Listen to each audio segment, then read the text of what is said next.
नमस्कार दोस्तों, मैं आपका गुरु, आपका शिक्षक डॉक्टर संजय सर आपका वंदन और अभिनंदन करते हैं भारत के इस सबसे बड़े online platform Unacademy UPSC Hindi पर। बच्चों तो रेडी हो जाइए, सभी तैयार हो जाइए। आज आपकी क्लास होने जा रही है भारतीय सिनेमा से। कल की क्लास हमने जो किया था उसी का अगला पार्ट आज की क्लास में हम डिस्कस करेंगे।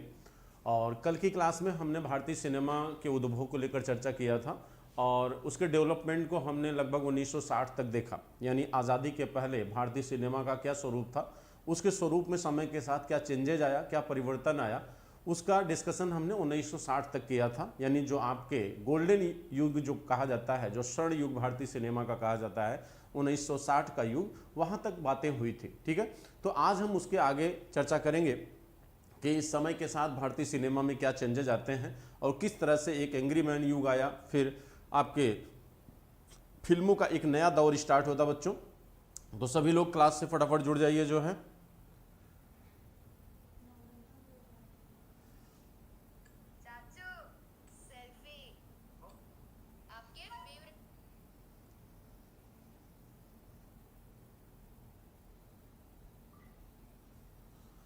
हमारी आवाज़ आप तक पहुंच रही बच्चों?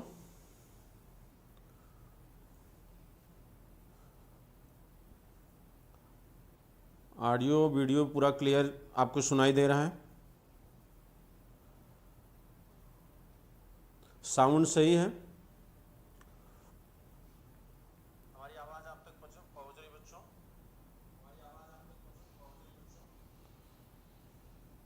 सबको गुड आफ्टरनून बच्चों। शीला, डेविल सिंह, आप लोग फटाफट जो है लाइक एंड शेयर कर दीजिए, बाकी लोगों को जोड़िए क्लास से। प्रिया जी, स्वाति जी, चलो बच्चों फटाफट बाकी लोगों को भी क्लास से जोड़ लीजिए, क्लास इंपॉर्टेंट है आपकी। शिवांश गुप्ता, अनु, सुमन, हाँ बढ़ाते जाइए, बाकी लोगों को भी शेयर करते जाइए, लिंक शेयर कर दीजिए बाकी लोगों को भी। ठीक है, चलिए नमस्ते सबको हमारी तरफ से बहुत सारा प्यार बच्चों, सबको गुड आफ्टरनून हमारी तरफ से। और चलिए हम देखते हैं, थोड़ा सा आपको सब्सक्रिप्शन के बारे में बता दें। हमारी जो नई क्लास स्टार्ट होने जा रही है, तो बच्चों हमारी नई क्लास आपकी 15 जून से स्टार्ट हो रही है और 15 जून से हम एक कंप्लीट मॉडर्न हिस्ट्री का कोर्स आपके लिए लेकर आए हैं। इसमें आपके ऑप्शनल और जीएस फर्स्ट पेपर जो मेंस का आपका सेक्शन है, जीएस फर्स्ट पेपर का, दोनों के विद्यार्थी सब्सक्रिप्शन यहाँ पर ले सकते हैं और हम उनको यहाँ पर एक 34th क्लास में उनको एक कंप्लीट कोर्स मॉडर्न हिस्ट्री का प्रोवाइड करेंगे, जिसकी टाइमिंग 4 से 5 रखी गई है। तो फटाफट आप लोग जो है सब्सक्रिप्शन ले लीजिए 15 जून से पहले जो है। और सब्सक्रिप्शन कैसे लेना है उसके बारे में भी हम बात करेंगे। हमारा जो एक्सपीरियंस रहा है, जो अनुभव रहा है, वो आपके सामने है बच्चों, और मुझे उम्मीद है कि आपके लिए बहुत बेहतर कर सकते हैं अगर आप हमसे जुड़ते हैं। ठीक है, और इसके बाद जो है आपको सब्सक्रिप्शन कैसे लेना है, तो पहले अपनी मोबाइल को आप उठाइए। मोबाइल में जाने के बाद प्ले स्टोर में जाइए, यहाँ से अनअकैडमी ऐप डाउनलोड करना है आपको। ये अनअकैडमी यूपीएससी का टेलीग्राम चैनल है, इसको भी डाउनलोड कर सकते हैं। ऐप को डाउनलोड करने के बाद हम आपको ये बता दें कि फैसिलिटी आपको क्या होगी। आपकी लाइव क्लासेस होंगी, आप हमसे डायरेक्ट जुड़ेंगे।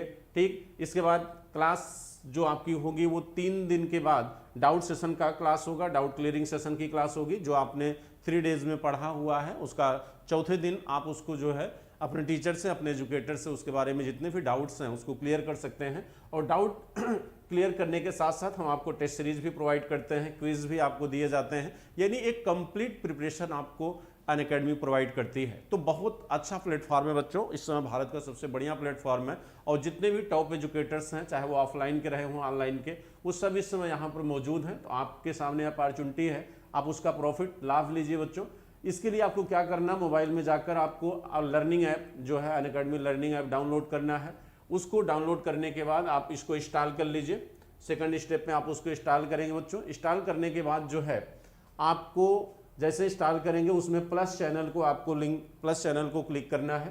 प्लस चैनल सेलेक्ट कर लीजिए। प्लस चैनल को, अनअकैडमी प्लस को सेलेक्ट करने के बाद आप अपने कोर्सेज का चुनाव कर लीजिए, कौन सा कोर्स आपको लेना है। तो यूपीएससी सीएससी आपका कोर्स है।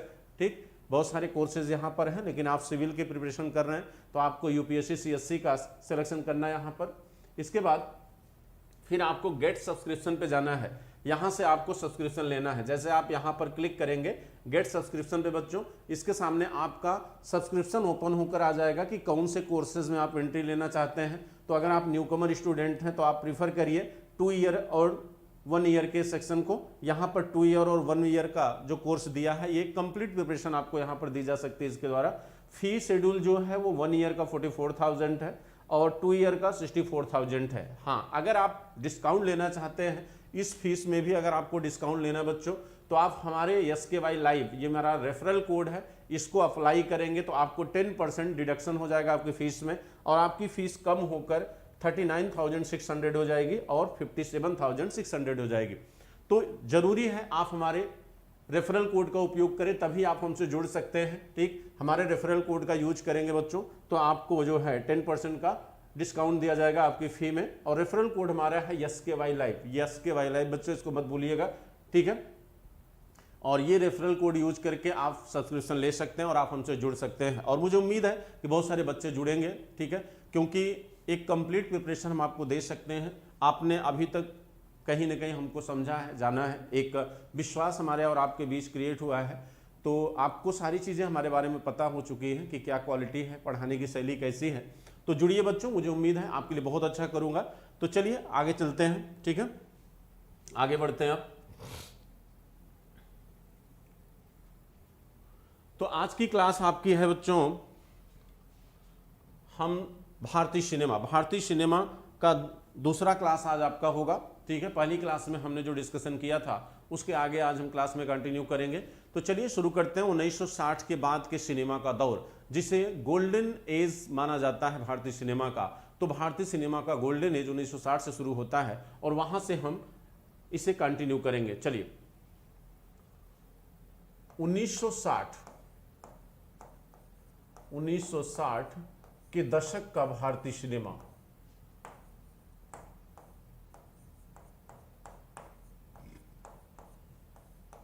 उन्नीस सौ 60 के दशक का भारतीय सिनेमा, इसे गोल्डन एज क्यों कहा जाता है बच्चों? इसे गोल्डन एज क्यों कहते हैं?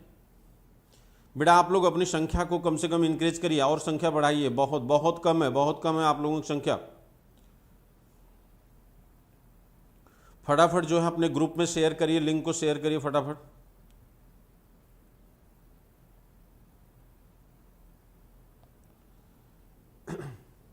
चलिए देखिए, तो इसे गोल्डन एज इसलिए कहा जाता है कि इस समय दो परिवर्तन आपको दिखाई देते हैं भारतीय सिनेमा में। सबसे बड़ा जो परिवर्तन रहा 1960 के दशक में, सबसे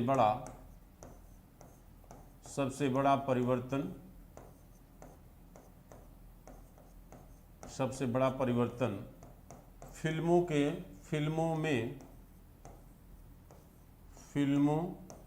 का संगीत पर निर्भर होना, फिल्मों का संगीत पर निर्भर होना। ये वो दौर था जब पिक्चरें जो है गानों पर निर्भर होना शुरू हो गई। यानी कहने का मेरा मतलब ये है कि ये एक समय आया जब मूवी जो है, पिक्चर जो है, वो गानों के बेस पर फेमस होना शुरू हुई। यानी लोगों के बीच जो है गानों के आधार पर पिक्चरों का प्रसिद्ध होना या फेमस होना स्टार्ट हुआ। यानी जैसे आप कहा जाता है कि यही वो दौर है बच्चों जब ऐसे गानों का निर्माण शुरू हुआ जिस पे आपके ओंठ आज भी थिरकते हैं। जैसे आज की डेट में अगर कहा जाए कि वर्तमान संगीत और ओल्ड एज के संगीत में क्या डिफरेंस है, तो साफ साफ आप कह सकते हैं कि जो पुरानी संगीत थी उस पे ओंठ चलते हैं और जो वर्तमान संगीत है उस पे आपके पैर चलते हैं। तो दोनों में बड़ा अंतर है। एक मीनिंगफुल संगीत का निर्माण 1960 के दशक के बाद से शुरू होता है। तो यहाँ पर जो भारतीय फिल्मों का निर्माण है वो पूरी तरह संगीत पर निर्भर हो जाता है और इसी दौर की ऐसी फिल्में आती हैं जिन्होंने संगीत के बल पर अपना बहुत बड़ा स्टेटस मेंटेन किया। जैसे आपकी कहते हैं ना कि जिस देश में गंगा बहती है, राज कपूर की मूवी थी बच्चों, बहुत फेमस हुई थी अपने गाने की वजह से। जैसे जिस देश में गंगा बहती है, ये राज कपूर की मूवी थी। जिस देश में गंगा बहती है, जिस देश में गंगा बहती है, ये राज कपूर की मूवी थी जो अपने गानों के लिए फेमस है। आज भी आप इनके गाने को सुनिए तो बड़ा सुकून सा महसूस होता है, एक सुकून सा महसूस होता है बच्चों। और दूसरी चीज जो है आपकी एक मूवी आई थी गाइड, जो किसकी मूवी है? देवानंद की मूवी थी। इसके गाने भी बड़े फेमस हुए थे। तो एक ऐसा दौर आता है जब ऐसी फिल्में आई जिनमें गाने को इंपॉर्टेंस दिया गया। और इसी के साथ साथ दूसरा स्वरूप जो आपको दिखाई देता है, इस समय कुछ ऐसे सिनेमा या ऐसे चलचित्रों का निर्माण हुआ जिनका विषय क्या था, युद्ध था। विषय युद्ध।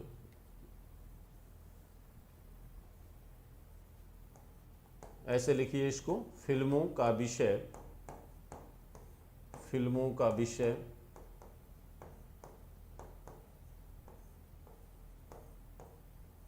युद्ध निर्धारित किया गया। अब फिल्मों का विषय युद्ध क्यों निर्धारित हुआ इस समय, यानी इस समय बहुत सारी फिल्में ऐसी भी बनी जिनका सब्जेक्ट क्या था, वार था, युद्ध था। ठीक, तो ऐसा इसलिए हुआ क्योंकि आपको पता है कि यही वो समय है बच्चों जब 1962 और 1965 में भारत चीन से क्या हुआ, 2 युद्ध भारत को लड़ने पड़े। तो ये वो एक समय था जब जो है भारतीयों में कहीं न कहीं एक राष्ट्रवाद की संकल्पना को, एक माने साहस की क्षमता को पिक्चरों ने अपने माध्यम से व्यक्त करने की कोशिश किया। तो युद्धों को भी विषय बनाया गया। बहुत सारी ऐसी पिक्चरें इस समय बनी जो युद्ध पे आधारित थी, जैसे हकीकत, जैसे आराधना राजेश खन्ना की। ये वैसी मूवियां हैं जो इन विषयों पर क्या थी, आधारित थी। तो एक परिवर्तन दिखता है 1960 के दशक के दौर में, जब पिक्चरों का, जिसे आप गोल्डन एज कहते हैं, इस एज को क्या कहा जाता है, फिल्मों का स्वर्ण युग कहा जाता है। भारतीय फिल्म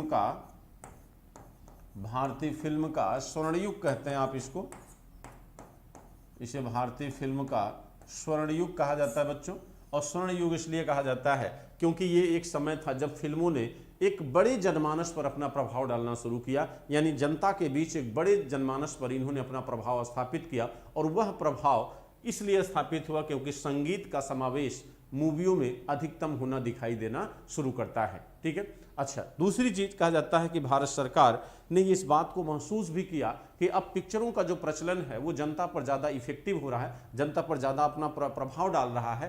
तो जिसके लिए ये जरूरत हुई कि भाई इसको लोगों ने एक रोजगार का माध्यम भी बनाना शुरू किया। तो अब फिल्म इंडस्ट्री में क्या हुआ कि बहुत सारे लोग इसमें इन्वॉल्व होना शुरू हुए।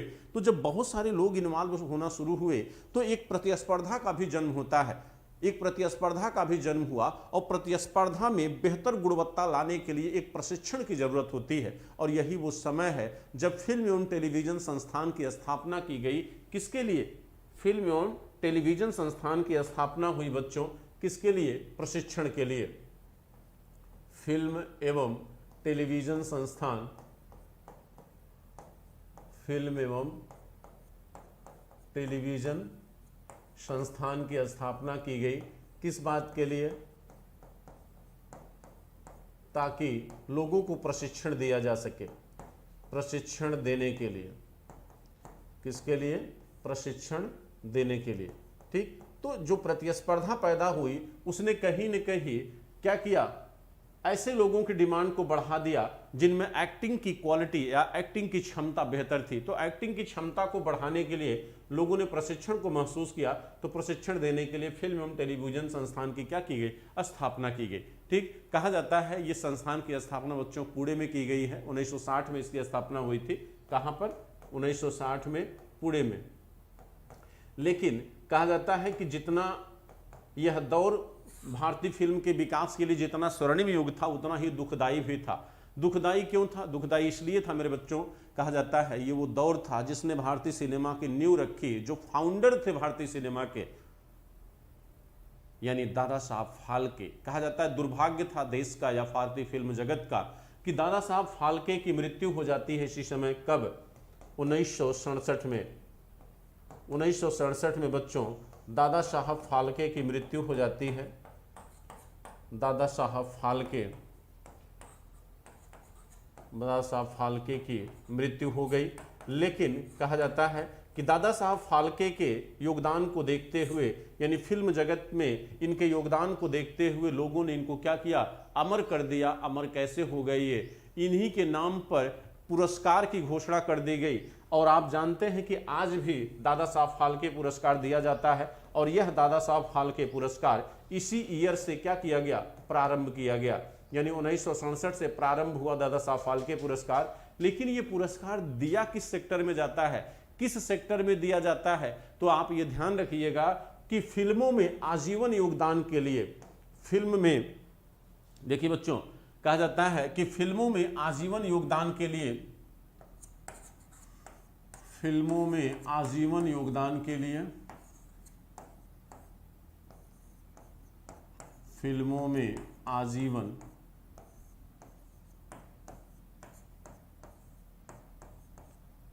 योगदान के लिए, फिल्मों में आजीवन योगदान के लिए यह पुरस्कार दिया जाता है। ठीक है, तो दादा साहब फाल्के पुरस्कार फिल्मों में आजीवन योगदान के लिए प्रदान किया जाता है, यह ध्यान रखिएगा। तो ये घटनाक्रम था आपका 1960 के दशक का, जिसे आप गोल्डन एज या स्वर्णिम युग के नाम से जानते हैं। फिर इसके बाद एक दौर आता है बच्चों, जिसे आप कहते हैं अमिताभ बच्चन का दौर, यानी 1970 का दशक। 1970 के बाद के दौर को, 1970 के बाद के दौर को एंग्री यंग मैन का दौर कहा जाता है। एंग्री यंग मैन का दौर, एंग्री यंग मैन का दौर कहा जाता है। इसे अमिताभ बच्चन का युग माना जाता है, अमिताभ बच्चन का युग माना जाता है। ये थोड़ा सा अपने में डिफरेंट था। ठीक है, ये दौर किस बात के लिए जाना जाता है? देखिए, कहा जाता है कि अमिताभ बच्चन का जो दौर था बच्चों, कहा जाता है कि इन्होंने फिल्मों में बड़ा स्ट्रगल किया था, बड़ा संघर्ष किया था और एक तरह से निराश हो गए थे। लेकिन जो मेहनत होती है वो रंग लाती है मेरे भाई, और इनकी मेहनत ने भी रंग लाया, और वो रंग आज भी फीका नहीं हुआ है। और फिल्म जगत का कोई आज की डेट में एक पर्याय बना हुआ है तो वो अमिताभ बच्चन ही है। कहा जाता है कि अमिताभ बच्चन का दौर जब शुरू हुआ, एंग्री यंग मैन का दौर, तो इसमें फिल्मों का जो विषय था वो बदल गया। फिल्मों का जो विषय था वो कुछ इस तरीके से निर्मित होने लगा कि ऐसी फिल्में बनने लगी जिसमें एक एक्टर को, एक नायक को रंक से राजा बनते हुए दिखाया गया। यानी वह रंक, वो जो गरीब था, वह अपने कर्मों के बल पर, अपने संघर्ष के बल पर एक बड़ा आदमी बन जाता है। ये यानी कल्पनात्मक दृश्य दिखाई देने शुरू हुए। कल्पनात्मक दृश्य कहा जाता है कि इसमें एंग्री यंग मैन के संघर्ष की झलक दिखती है। जो उन्होंने अपने व्यक्तिगत जीवन में जो स्ट्रगल किया था उसकी झलक यहाँ पर दिखाई देती है इनकी फिल्मों में। कल्पना दिखती है कि कोई एक अदना सा गरीब बच्चा, गरीब आदमी जो गरीब परिवार में पैदा होता है, वो एक आगे चलकर एक बहुत बड़ा व्यक्ति, एक बहुत समृद्ध व्यक्ति बनता है, एक बहुत बड़ा राजा बनता है। रंक से राजा बनने की जो कल्पना है वो अमिताभ बच्चन के दौर में शुरू होती है। कहा जाता है कि इसके लिए तरीके कुछ भी हो सकते हैं, गलत तरीका भी हो सकता है, उचित तरीका भी हो सकता है। और इस चीज को दिखाने के लिए जो फिल्में बनी उसमें आती है जैसे जंजीर, जैसे अग्निपथ, शोले। शोले ने तो नया रिकॉर्ड कायम किया बच्चों। शोले जो इनकी पिक्चर बनी, कहा जाता है शोले पिक्चर ने एंग्री यंग मैन के युग को भी पार कर दिया। कहा जाता है 90 के दशक तक बहुत सारे सिनेमाज में यह मूवी आपको दिखाई देती है। और आज भी कहा जाता है कि भारत की सबसे लंबे समय तक चलने वाली मूवी मानी जाती है। शायद डीडी एल्जी ने इनका रिकॉर्ड तोड़ा है, मे भी शायद ऐसा हुआ है।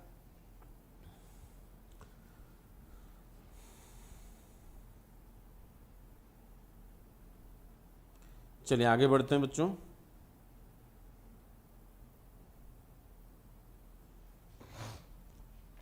देखिए, तो यहां पर यह चीज आपको दिखाई देती है बच्चों कि यहां पर एक नया चेंज, एक नया परिवर्तन दिखता है अमिताभ बच्चन के समय, जिसको आप जो है एंग्री यंग मैन का युग कहते हैं। अब देखिए, एंग्री यंग मैन युग के बाद एक नए दौर की फिर शुरुआत होती है, और वह नया दौर है रोमांटिक सिनेमा का। 1980 के बाद जो सिनेमा आपके बने उनको रोमांटिक सिनेमा कहा जाता है। देखिए, इसको ध्यान से समझिए।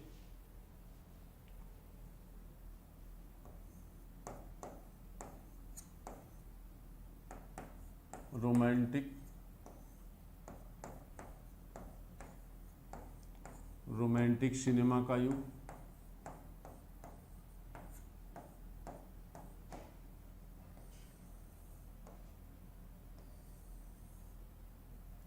रोमांटिक सिनेमा का युग, इसका क्या मतलब होता है?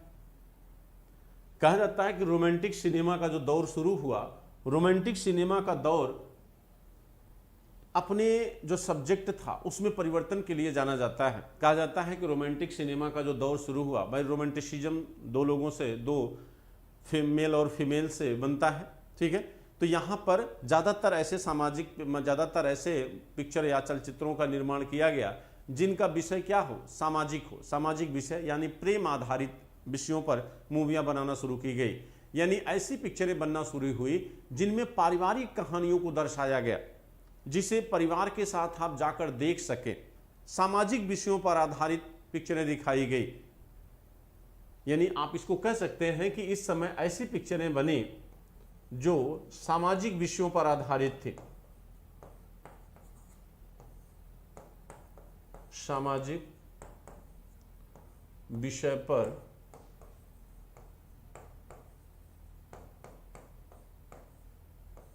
सामाजिक विषयों पर आधारित थी। इनको आप पारिवारिक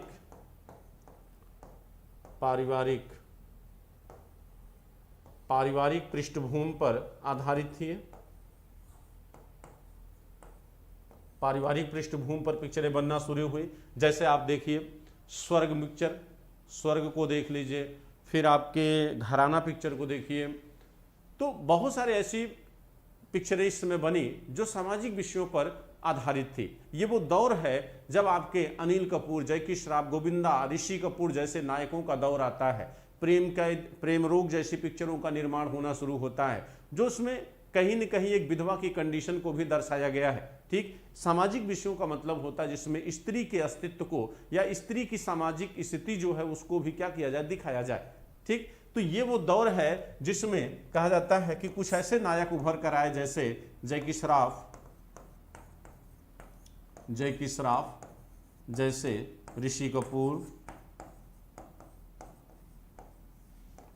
कपूर, गोविंदा और अनिल कपूर। हालांकि ये बहुत मतलब महत्व नहीं रखता आपके लिए बच्चों। अनिल कपूर ये वो नायक थे जो इस दौर के लिए जाने जाते हैं। ठीक है, तो यहाँ पर जो है मूवी आपकी जो पिक्चर थी उसमें थोड़ा सा परिवर्तन दिखता है। अब सामाजिक विषयों पर पिक्चरें बनना शुरू हुई।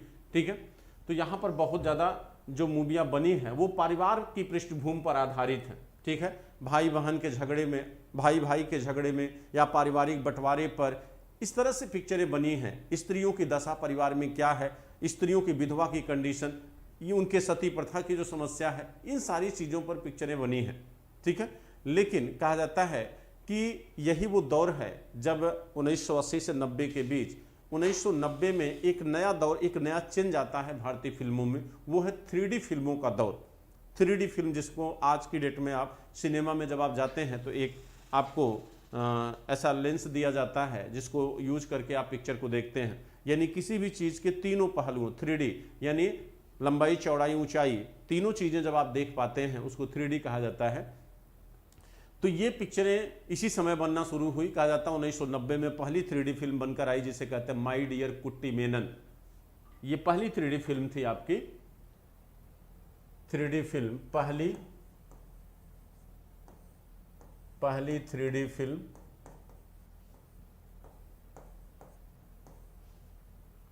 पहली 3D फिल्म थी बच्चों माई डियर कुट्टी मेनन।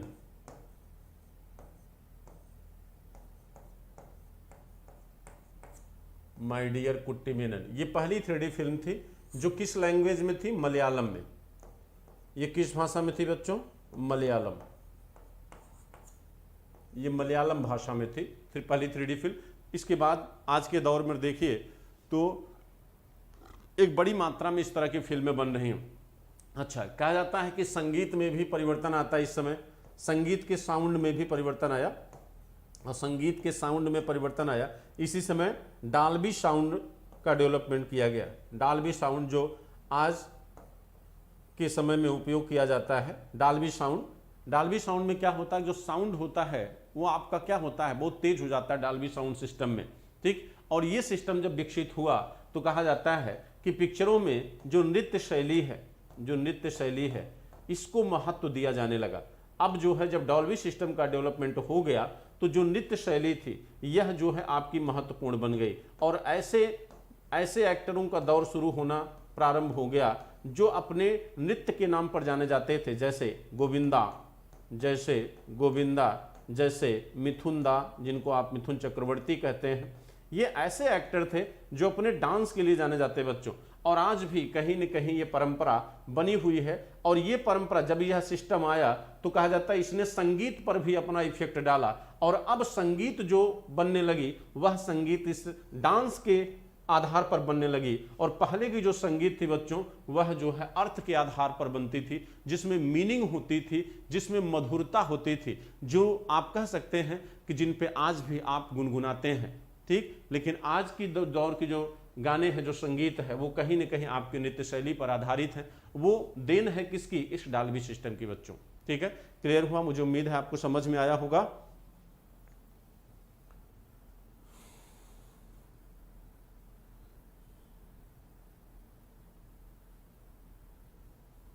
बच्चों आपकी संख्या बहुत कम है, ठीक है।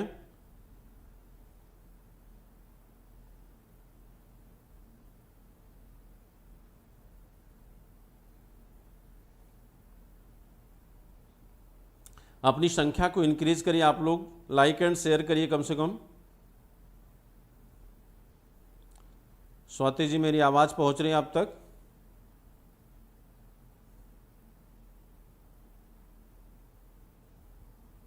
मेरी आवाज पहुंच रही बच्चों आप तक?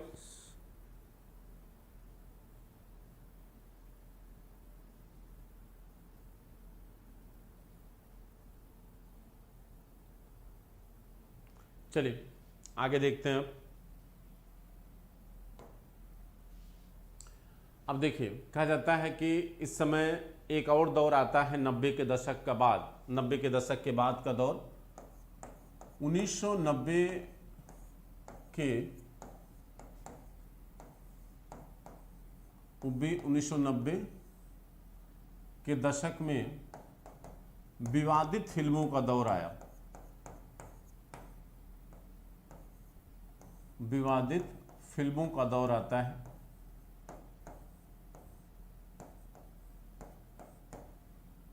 तो विवादित फिल्मों का दौर मतलब होता है क्या? यानी ऐसी फिल्में बनना शुरू हुई जो कहीं न कहीं विवाद का विषय बनी, क्योंकि सेंसर बोर्ड ने उनको अनुमति नहीं दिया। क्योंकि आप जानते हैं कि कोई भी मूवी जो है विदाउट सेंसर बोर्ड की अनुमति के वो पास नहीं हो सकता, ठीक है। और आपको थोड़ा सा हम सेंसर बोर्ड की बात कर लेते हैं। जो फिल्म सेंसर बोर्ड है, देखिए बच्चों, फिल्म सेंसर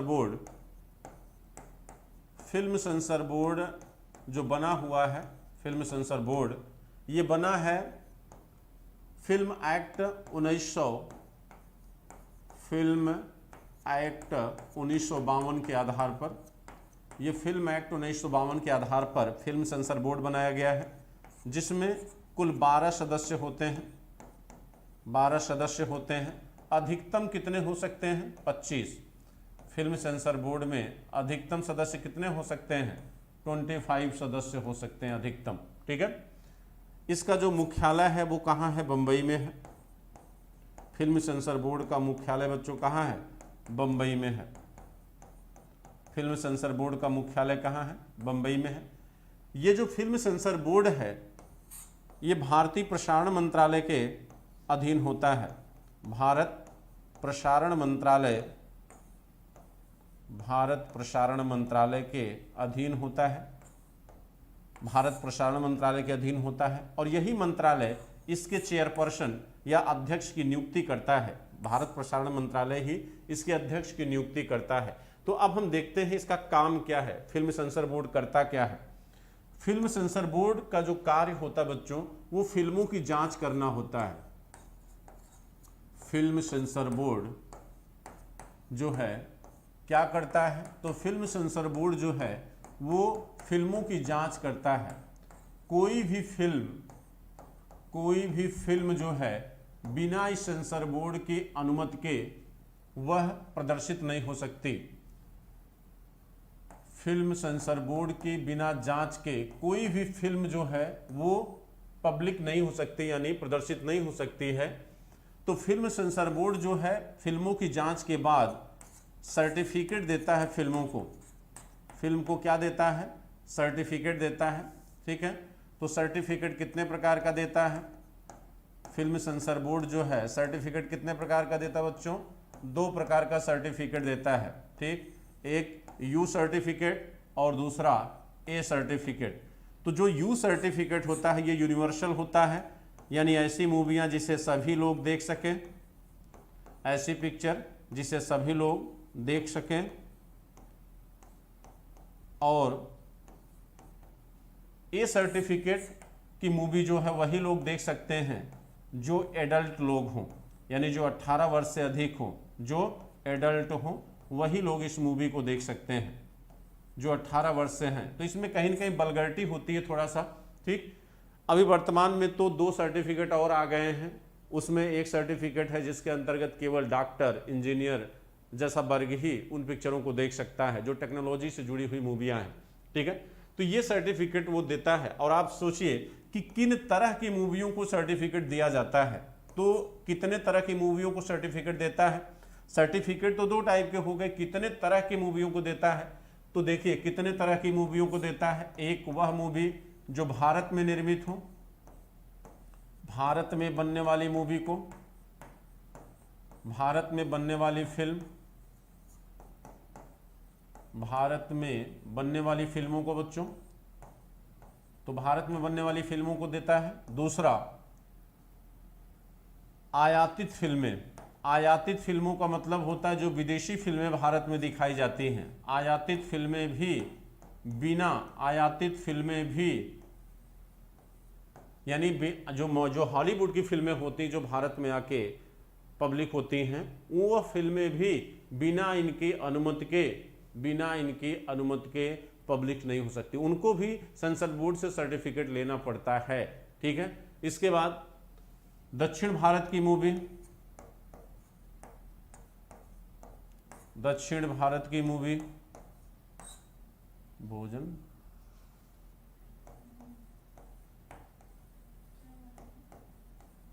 वही दक्षिण भारत की मूवी। और देखिए, और ऐसी मूवियां जो दूसरी भाषाओं में डब होती है, जैसे आजकल एक नया ट्रेंड चला है कि दक्षिण भारत की जो मूवियां हैं उनको जो है क्या किया जा रहा है, हिंदी में डब करके उत्तर भारत में पब्लिश किया जा रहा है। तो उसमें भी सेंसर बोर्ड ये ध्यान रखता है कि भाषा के चेंज होने की वजह से क्या कुछ ऐसे शब्द या ऐसे भाषा का समावेश तो नहीं हो गया है जो सामान्य न हो या जो आम जनता के बीच जाने लायक न हो, इसकी भी जांच की जाती है। यानी डबिंग पिक्चरें, जो डबिंग मूवी होती हैं, डबिंग मूवी की भी क्या होती है, जांच की जाती है। डबिंग मूवी की भी जांच की जाती है। तब प्रश्न ये खड़ा होता है कि कौन सी मूवियां हैं जिनकी जांच नहीं होती है। अगर आपको विकल्प बना दे यूपीएससी 2020 में कि निम्न में से कौन सी ऐसी फिल्में हैं जिनकी सेंसर बोर्ड जांच नहीं करता, तो वह फिल्में कौन सी हैं, वह फिल्में बच्चों, वह फिल्में वो हैं जो दूरदर्शन पर प्रसारित होती हैं, जो फिल्में दूरदर्शन पर प्रसारित होती हैं।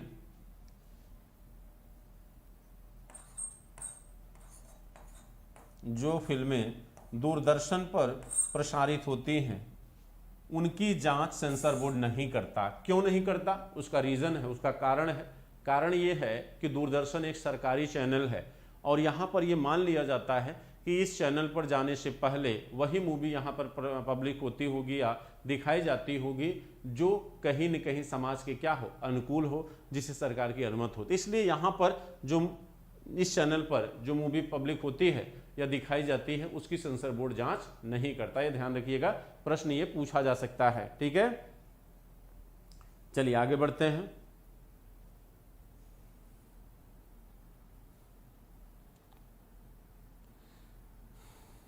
ठीक है, चलिए तो बच्चों लाइक एंड शेयर करते रहिए, लाइक एंड शेयर करते रहिए। आप लोग जो है थोड़ा सा संख्या इंक्रीज करिए, कभी तो 50 के ऊपर तो कम से कम करिए। आपकी संख्या बहुत कम हो गई है, बहुत कम हो गई है। इतनी मेहनत करता हूं आपके लिए, लेकिन मुझे नहीं लगता कि आप लोगों को पसंद आता है। ठीक है, क्योंकि आपकी संख्या देखकर जो है बहुत ही निराशा होती है। हाँ, प्लस पर हमने बताया कि प्लस पर क्लास बच्चा 15 तारीख से स्टार्ट हो रही है 4 बजे से।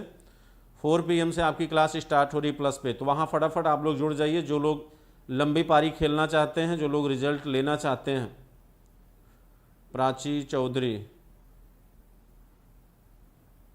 हाँ अभी जो करा रहे हैं बेटा पहले उसको पढ़ लो, बाकी बाद में होगा, ठीक है।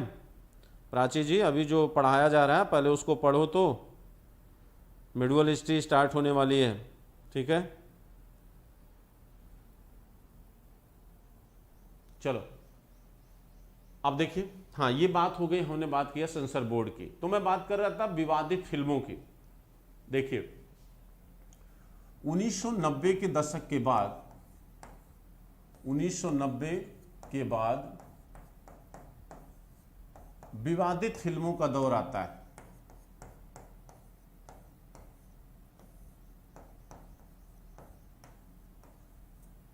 विवादित फिल्म का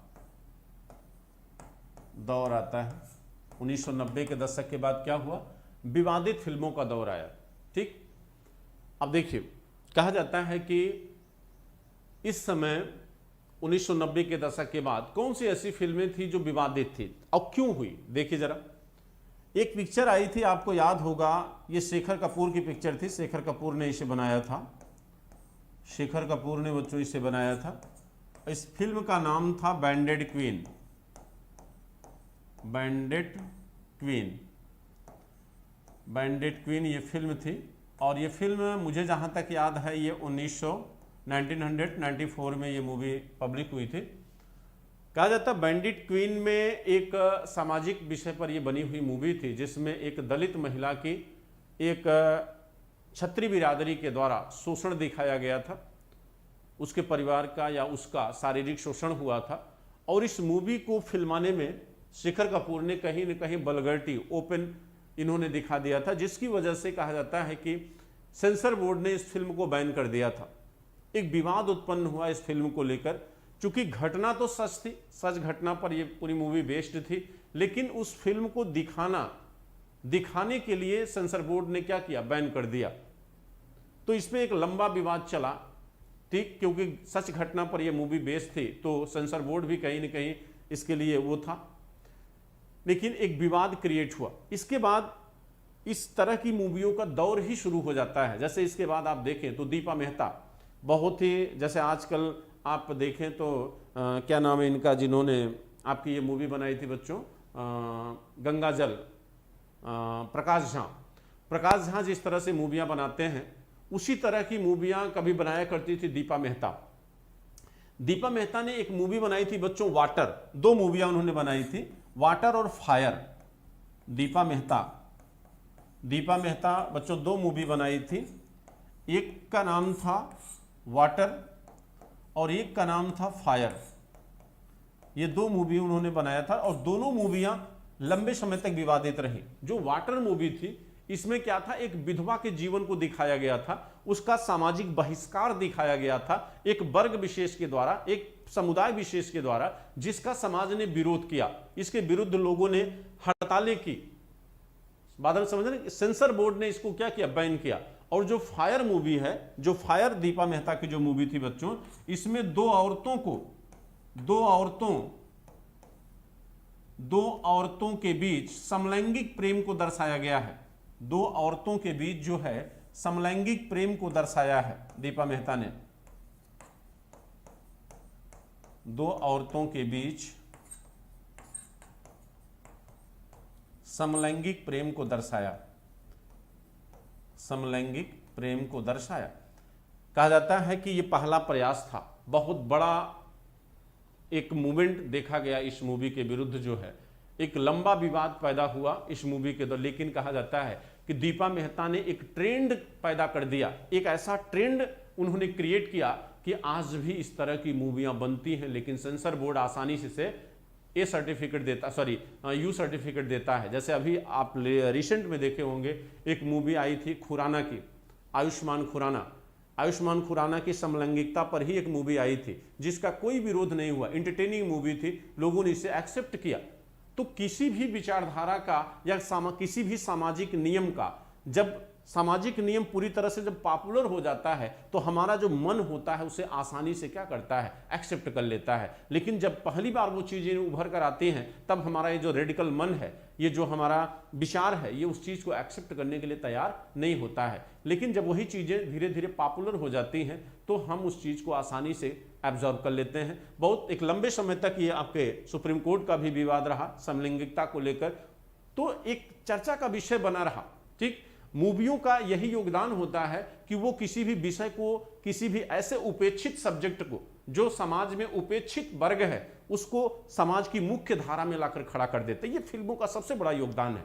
अगर आपसे पूछा जाए कि फिल्मों का योगदान क्या है, तो फिल्म का जो रोल होता है बच्चों, वो जस्ट लाइक मीडिया की तरह होता है। जैसे मीडिया किसी छोटे से विषय को एक बड़ा विषय बना देता है, एक विवादित विषय बनाकर उसको समाज को, माने कहने का मतलब है कि उस विषय के प्रति समाज को अवेयर कर देता है। वही रोल एकदम सेम आपके सिनेमा का होता है। सिनेमा भी कुछ ऐसे विषयों को अगर चुन ले और उन विषयों पर लगातार अगर कुछ मूवियां लाई जाएं तो समाज जो होता है उस विषय के प्रति क्या हो जाता है, अवेयर हो जाता है, और हम सोचने के लिए मजबूर हो जाते हैं कि क्या यह सामाजिक परंपरा या सामाजिक नियम उचित है या अनुचित है। तो एक बड़ा इंपॉर्टेंट रोल होता है आपके सिनेमा का, इसीलिए समाज का दर्पण कहा जाता है सिनेमा को, उसी तरह जैसे साहित्य को कहा जाता है। ठीक है बच्चों, मुझे लगता है आपको क्लियर हो गया होगा। ठीक, और बहुत सारी पिक्चरें इस दौर में आई, जैसे ब्लैक फ्राइडे मूवी बनी थी बच्चों, आपको याद होगा, ये तो बहुत अच्छी मूवी थी ब्लैक फ्राइडे। ये मूवी बनी थी आपके उस पे मुंबई बम ब्लास्ट पे। ठीक है, मुंबई में जो बम विस्फोट हुआ था उस पे बनी हुई मूवी है। और एक मूवी आई थी मद्रास कैफे जो मूवी बनी थी वो इसलिए बैन हुई थी क्योंकि उसमें बहुत सारे ऐसे जो शब्द यूज किए गए थे वो गालीनुमा शब्द थे, और उसमें जो दिखाया गया है श्रीलंका से भारत का जो रिलेशन दिखाया गया है, जो टेररिज्म वहाँ क्रिएट किया गया है, उस पर इंग्लैंड में एक निश्चित निर्धारित क्षेत्र में बैन कर दिया गया था इस मूवी को, मद्रास कैफे। इसमें एक्टिंग शायद उन्होंने किया है, क्या नाम है, जान इब्राहिम ने। ठीक है, और इसी समय एक और पिक्चर आई थी जिसका नाम था मैसेंजर ऑफ गॉड। ये बाबा रहीम खान की पिक्चर थी, और बाबा रहीम खान से आप लोग बहुत अच्छी तरह वाकिफ होंगे, और एकदम कल्पनात्मक मूवी थी मैसेंजर ऑफ गॉड। ठीक है, एक और मूवी दक्षिण भारत में आई थी इसी समय, कमल हासन की विश्वरूपम। तो बहुत सारी ऐसी मूवियां इस दौर में आपको दिखाई देती हैं जो कहीं न कहीं बच्चों पूरी तरह से विवादित रहीं, और इन्होंने समाज के एक ऐसे विषय को, एक ऐसे सब्जेक्ट को इन्होंने उठाया जो कहीं न कहीं समाज में क्या था, उपेक्षित था। ठीक, लेकिन हाँ एक चीज़ और ध्यान दीजिएगा, कहा जाता है कि इस 2000 ईस्वी के बाद, 2000 के बाद, यानी 2000 ईस्वी के बाद जो मूवियां बनना शुरू हुई उन मूवियों में ज़्यादातर कल्पनाएं दिखाई गई हैं। ठीक, यहाँ पर अभी जो ट्रेंड शुरू हुआ 2000 के बाद तक वो अभी तक चल रहा है, जिसमें नृत्य को महत्व दिया गया है। विषय उनका क्या होता है, कल्पनात्मक होता है। जैसे आज की मूवियों की हम बात करें तो उनका क्या होता है, विषय जो होता है, विषय क्रिएटिव होता है। ये विषय कैसा होता है, क्रिएटिव होता है, जो बनाया जाए क्रिएटिव होता है, जिसका निर्माण करें आप, विषय स्वयं बनाया जाता है, स्क्रिप्ट लिखी जाती है यहाँ पर। ठीक है, एक कल्पनात्मक विषय होता है, इसको आप क्या कह सकते हैं, कल्पनात्मक कह सकते हैं। ठीक है, दूसरा नृत्य का महत्व होता है इसमें। हिंसा को बढ़ावा दिया गया है। हिंसा को बढ़ावा माने जो फाइटिंग सीन दिखाया जाता है उसको एक इम्पोर्टेंस दिया गया है। खास तौर से ये चीज़ें आप दक्षिण भारत की मूवी में देखेंगे। दक्षिण भारत की जो मूवियाँ हैं, जो पिक्चरें हैं, उसमें ये चीज़ आपको ज़्यादा दिखाई देगी। ठीक, इसके साथ साथ टेक्नोलॉजी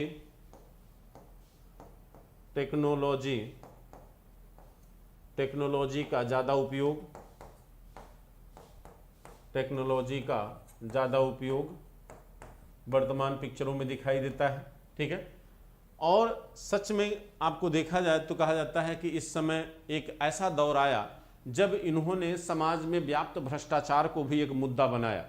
इन्होंने भ्रष्टाचार का जब मुद्दा बनाया कहा जाता है कि इस दौर में बहुत सारी ऐसी मूवियां बनी जो भ्रष्टाचार पर आधारित थी, लेकिन यह भ्रष्टाचार दो चीज़ों से जुड़ा है, एक नेताओं से और दूसरा पुलिस से। तो यहाँ पर जो पिक्चरें बनी हैं उन पिक्चरों में प्रशासन को और भारतीय नेताओं के चरित्र को जिस तौर से समाज के सामने प्रस्तुत किया गया, वह आज भी कहीं न कहीं हमारे मन में अपना एक रूप क्रिएट कर चुका है। आज भी हम जब किसी नेता या पुलिस को देखते हैं तो हमें अपनी नज़रों में उसे एक भ्रष्ट अधिकारी के तौर पर या भ्रष्ट नेता के तौर पर ही देखते हैं, भले वो अच्छा हो। तो एक जो सीन क्रिएट किया सिनेमा ने नेताओं और पुलिस को लेकर, आप देखे होंगे सामान्य तौर पर बहुत सारी ऐसी मूवियां आपको मिलेंगी जिसमें पुलिस क्या होता है, भ्रष्टाचारी होता है, नेता भ्रष्टाचारी होता है, लेकिन ये पूरी तरह सच नहीं है। तो भाई सीधी सी बात है कि समाज का अगर हर नेता हर पुलिस प्रशासन इस तरह से होता तो शायद ये चीज़ें इस तरह से दिखाई नहीं देती। तो ये चीज़ें यहाँ पर हैं और वर्तमान में यही ट्रेंड आपका चल रहा है बच्चों।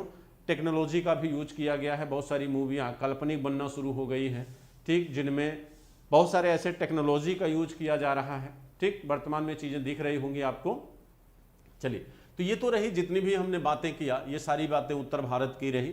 थोड़ा सा हम दक्षिण भारत की मूवी की बात कर लेते हैं, क्योंकि दक्षिण भारत में भी मूवियों का एक दौर शुरू हुआ था, ठीक। तो आपको हमने कल बात किया था, दक्षिण भारत में जो पिक्चरें बनती हैं बच्चों वो 5 भाषाओं में बनती हैं, ठीक है, 5 भाषाओं में बनती हैं। तो 5 भाषाओं में जो दक्षिण भारत की मूवियां हैं उनमें से कौन कौन सी भाषा है, देखिए कहा जाता है कि अगर आप देखें दक्षिण भारत की जो मूवी हैं,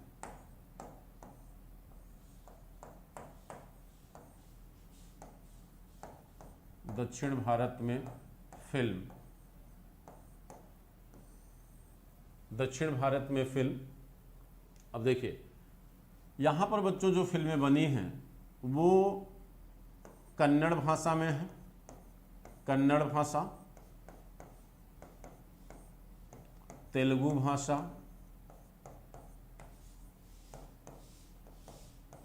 तेलुगु भाषा, तमिल भाषा,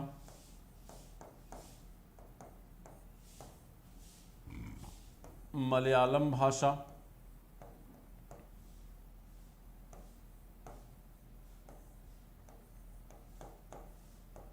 और टुल्लू भाषा।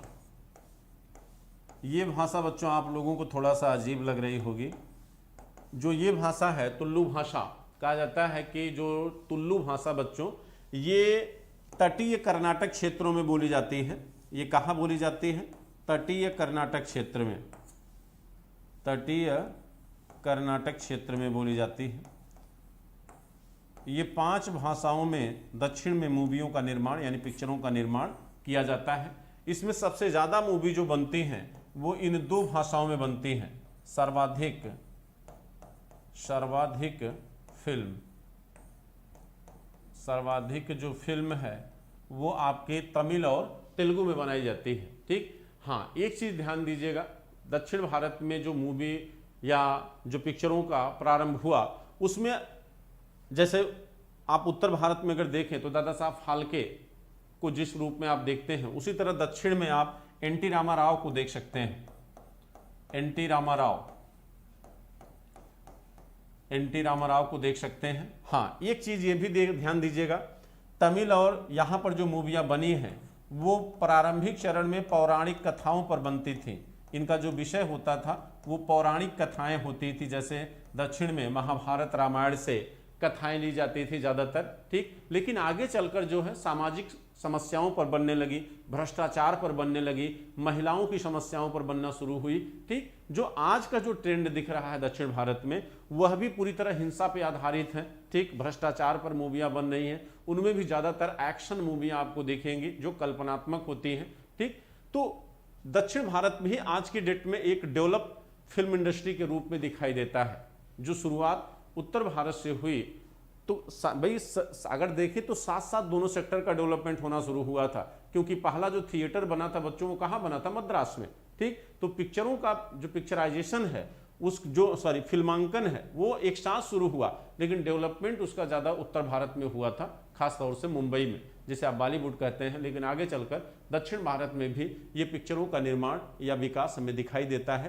ठीक, तो आज की जो क्लास हमारे बच्चे, वो हमने आपको कोशिश किया जो है कि आपका ये टॉपिक कंप्लीट हो जाए, और मुझे उम्मीद है कि आपको समझ में आया होगा। मुझे उम्मीद है बच्चों आपको समझ में आया होगा। ये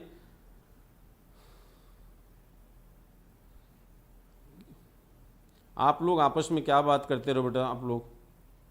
मधु जी,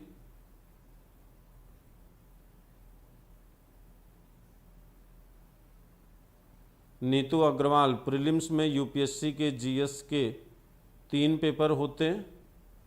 नहीं बेटा ऐसा नहीं है, ठीक है, ऐसा नहीं है, 3 पेपर नहीं होते जीएस के, 1 पेपर होता है, ठीक है, 1 पेपर होता है। तो वैसे ओवरऑल 2 पेपर होते हैं, एक सीसैट होता है, एक जीएस होता है। तो आज की क्लास में हमने आपको फिल्म इंडस्ट्री के बारे में बताया, यानी सिनेमा के डेवलपमेंट की चर्चा हमने किया बच्चों। तो सिनेमा का विकास को आप लोगों ने, मुझे उम्मीद है कि समझ लिया होगा। ठीक, और जहां तक आपके क्लास की है, कल हमने आपको बताया था, अभी हमने स्टार्टिंग में आपको बताया बच्चों कि क्लास हमारी स्टार्ट हो चुकी है। तो आप लोग जो है फटाफट जो है आप सब्सक्रिप्शन ले लीजिए। 15 तारीख से आपकी क्लास स्टार्ट हो रही है मॉडर्न हिस्ट्री की। मॉडर्न हिस्ट्री की जो क्लास स्टार्ट हो रही है बच्चों 15 जून से, 4 से 5 उसकी टाइम है। एक कंप्लीट कोर्स है वो, उसमें हमारा रेफरल कोड जो है SKY लाइव, ये हमारा रेफरल कोड है जिसका यूज आप कर सकते हैं, और इसका यूज करने से आपको 10% का डिस्काउंट मिलेगा। फिर आपका जो कोर्स है, कोर्स की फी इधर दी गई है। ठीक, 44,000 1 ईयर का है और 64,000 2 ईयर का। लेकिन हमारे रेफरल कोड का अगर आप यूज करते हैं, SKY मेरा रेफरल कोड है, तो आपकी फीस में 10% का डिडक्शन हो जाएगा, 39,600, और 2 ईयर में 57,600। तो ये प्लस चैनल पर हमारा कोर्स स्टार्ट हो रहा है 15 जून से बच्चों। ये टाइमिंग 4 से 5 है इसकी, तो आप लोग जल्द से जल्द जो है सब्सक्रिप्शन सभी लोग ले लीजिए, और वहां पर क्लास स्टार्ट करते हैं, एक कंप्लीट कोर्स आपका। और ये मत भूलिएगा कि चैनल को आपको सब्सक्राइब करना है बेल आइकन दबाकर, और आपको लाइक एंड शेयर भी करना है, ताकि ज़्यादा से ज़्यादा लोगों तक हम पहुंच सकें, जुड़ सकें बच्चों। तो चलिए क्लास को यहाँ पर समाप्त करते हैं। थैंक यू, धन्यवाद। ठीक है।